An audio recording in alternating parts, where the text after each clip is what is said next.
neraca dalam laporan keuangan adalah semua yang dimiliki oleh perusahaan. Apakah itu uang, persediaan, bangunan yang kita sebut dengan aset, dan semua yang terutang yang kita sebut dengan liabilities. Jadi neraca ada dua komponen, aset dan liabilities.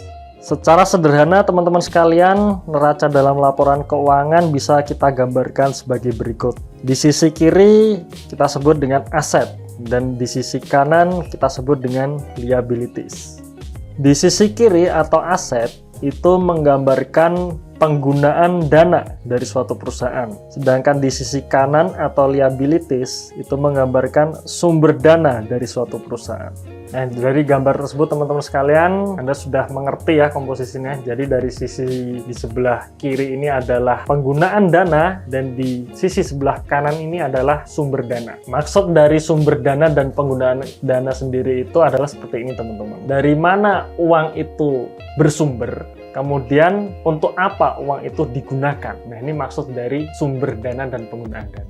Nah, kembali ke gambar teman-teman sekalian, di sisi aset itu adalah sisi penggunaan dana, di mana dana itu digunakan untuk apa. Biasanya di sisi aset ini terdiri dari aset lancar dan aset tetap. Jadi dana perusahaan ini digunakan untuk membeli aset lancar dan membeli aset tetap.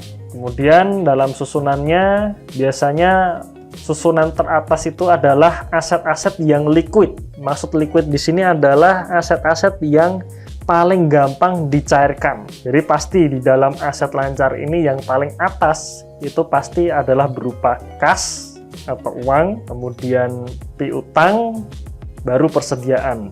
Sedangkan di aset tetap itu adalah aset-aset seperti mungkin bangunan atau mobil, motor, atau alat-alat pendukung seperti ya meja, kursi, alat tulis dan sebagainya.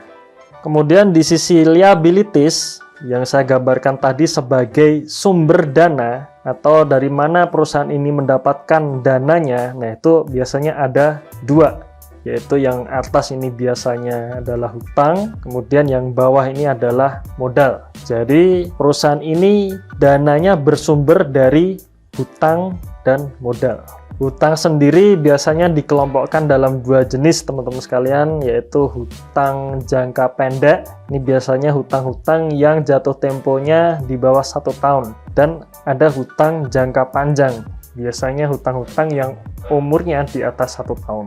Teman-teman sekalian, itu tadi sekilas bagaimana neraca itu disusun. Jadi itu saya gambarkan secara sederhananya teman-teman. Cuman kalau kita sederhanakan secara garis besarnya, itu neraca itu hanya dibagi berdasarkan gambar tadi. Sekarang kita analogikan lagi dengan kita akan membuka warung bakso teman-teman sekalian. Jadi gampangannya warung bakso ini perlu modal 10 juta. Setelah dihitung-hitung ternyata 10 juta ini kurang dan harus menambah modal kira-kira 10 juta lagi. Nah, bagaimana susunan dalam neraca keuangan? Seperti dari contoh tadi teman-teman sekalian, kita akan membuka warung cabang dengan modal 10 juta rupiah. Jadi 10 juta rupiah ini akan kita masukkan dalam kolom modal di sisi sebelah kanan, yaitu di liabilities, karena 10 juta inilah yang menjadi sumber dananya dari perusahaan ini. Kemudian setelah dihitung-hitung karena ternyata kurang, maka kita akan mengambil hutang dari